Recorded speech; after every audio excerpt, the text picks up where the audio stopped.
내 마음의 쉼표가 필요한 지금 동화로부터 온 편지가 도착했습니다.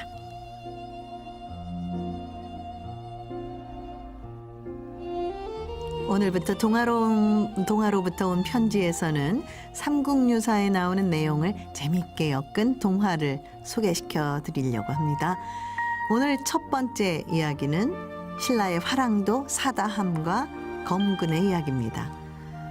한 사람은 화랑이고 다른 한 사람은 낭도라는 차이가 있지만 둘 다 용기 있고 신념이 뚜렷한 화랑도였습니다. 하지만 그들은 어린 나이에 죽음을 택하고 마는데요. 이유는 달라도 스스로 죽음을 선택한 그들의 결정에 어떤 이는 찬사를 보내고 어떤 이는 비판을 하기도 합니다. 두 사람의 이야기를 통해 각자 인생에서 무엇이 더 소중한지 생각해보는 시간이 되길 바랍니다. 오늘 동화로부터 온 편지는 여원 미디어와 함께하고 있으며 오늘 소개해드릴 동화는 신라의 화랑도 사다함과 검군입니다.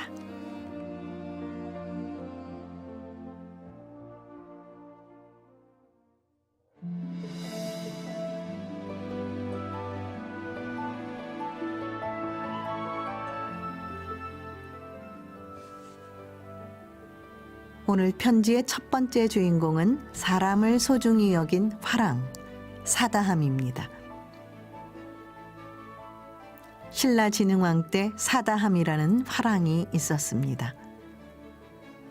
사다함은 신라 17대 임금인 내물왕의 후손으로 신분 높은 가문의 귀한 자손이었습니다. 사다함은 귀족이라고 뻐기지 않고 무술과 학문을 부지런히 익혔습니다. 또 산천을 돌아다니며 화랑의 도를 익혔지요. 사다함은 신라를 이끌어갈 인재로 자랐습니다. 사람들은 나이 어린 사다함을 화랑으로 받들며 따랐습니다. 화랑은 낭도들을 이끄는 우두머리로 많은 사람들의 존경을 받았지요. 겸손한 사다함은 계속 사양했지만 사람들이 하도 간곡하게 청함으로 화랑이 되었습니다. 사람들은 진심으로 사다함을 좋아했고 1000명이 넘는 사람들이 사다함을 따랐습니다. 하루는 진흥왕이 사다함을 불렀습니다. 어찌해서 나이가 많은 사람이나 적은 사람이나 너를 그토록 따르느냐? 그 비결이 무엇이냐? 저는 사람들을 제 자신처럼 사랑할 따름입니다. 사다함의 말을 들은 진흥왕은 고개를 끄덕이며 과연 낭도들을 이끌만 하다고 생각했지요. 사다함이 15살이 되었을 무렵 진흥왕은 이사부 장군을 대장으로 삼아 가야를 정복할 계획을 세웠습니다. 가야는 영토는 작지만 철이 많고 농사가 잘 돼 잘 살기 좋은 나라였지요.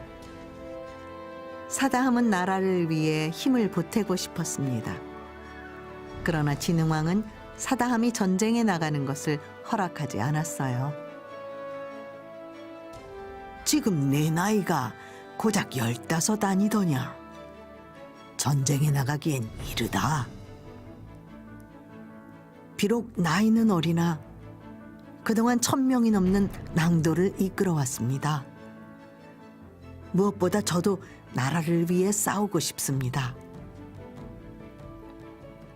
사다함이 계속해서 뜻을 굽히지 않자 마침내 진흥왕도 허락했습니다. 사다함이 전쟁에 나가자 낭도들도 따라 나섰습니다. 그 중에는 무갈랑이라는 아주 친한 친구도 있었습니다. 두 사람은 죽음을 같이 하기로 굳게 약속했지요. 사다함은 무갈랑과 함께 가야를 향해 힘차게 말을 몰았습니다. 마침내 국경에 이르자 가야의 성문인 전달량이 보였습니다. 사다함은 주변을 살펴본 뒤 이사부 장군에게 갔습니다. 가야 병사들은 이제 막 도착한 저희가 곧장 쳐들어올 것이라고는 생각하지 못할 것입니다. 이럴 때 제가 낭도들을 이끌고 기습 공격하겠습니다. 이사부 장군의 허락을 받은 사다함은 낭도들을 이끌고 전달량으로 쳐들어갔습니다. 사다함과 낭도들이 갑작스럽게 쳐들어가자 가야 병사들은 미처 대비하지 못하고 허둥댔습니다. 사다함은 이 틈을 타 미리 준비한 흰 깃발을 꽂았습니다. 전달량의 흰 깃발이 펄럭이자 가야 병사들은 더욱 혼란스러워했습니다. 가야가 항복한 것으로 잘못 알고 덜어는 도망을 치고 덜어는 대항하고 우왕좌왕 어쩔 줄 몰라 했지요. 이때 이사부 장군이 병사들을 이끌고 진격했습니다. 마침내 신라 군대는 전쟁에서 크게 이기고 가야 땅을 차지하게 되었습니다. 신라의 승리 소식을 들은 진흥왕은 크게 기뻐했습니다. 특히 사다함의 활약에 대해 듣고는 매우 흐뭇해했지요. 진흥왕은 사다함에게 큰 상을 내렸습니다. 어린 나이에 훌륭한 작전을 생각해낸 것도 두려움을 이기고 앞장서 싸운 것도 모두 칭찬해주고 싶었지요. 용감하게 싸운 사다함에게 가야 사람 300명을 주겠노라. 사다함은 진흥왕이 내린 상을 받긴 했지만 마음이 기쁘지만은 않았습니다. 붙잡힌 가야 사람들을 보니 마음이 아팠습니다. 비록 전쟁터에서는 적군으로 싸웠지만 전쟁만 아니라면 순박한 백성일 테니까요.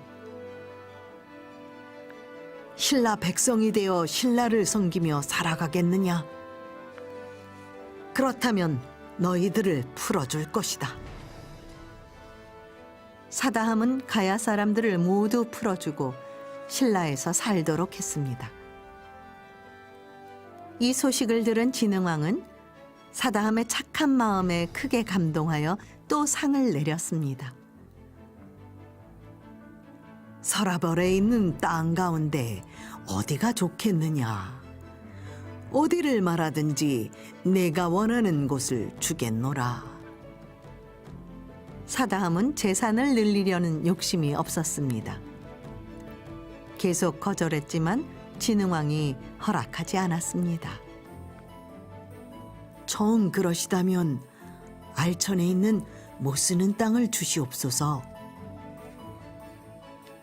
사다함은 척박한 땅을 농토로 만들면 백성들이 곡식을 얻는 데 도움이 되겠다 싶었습니다.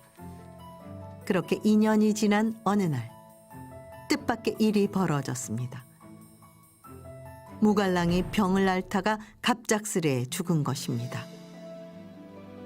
사다함에게는 너무나 큰 슬픔이었습니다. 자신보다 소중하게 생각한 친구를 잃은 사다함은 먹는 것도 있고 목 놓아 울더니 일주일 만에 쓰러지고 말았습니다. 끝내 사다함도 무갈랑의 뒤를 따랐지요. 고작 17살의 나이로 세상을 떠났기에 사랑과 기대를 한 몸에 모았던 화랑이기에 신라 사람들의 안타까움은 더욱 깊었습니다.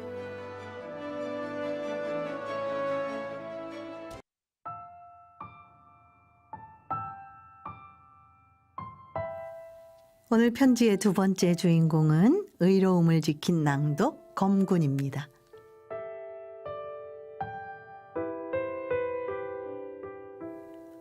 신라 진평왕 때의 일입니다. 사량궁에서 일하는 검군이라는 하급 관리가 있었습니다. 사량궁은 궁궐에서 쓰는 곡식이나 물건을 보관하고 관리하는 곳입니다.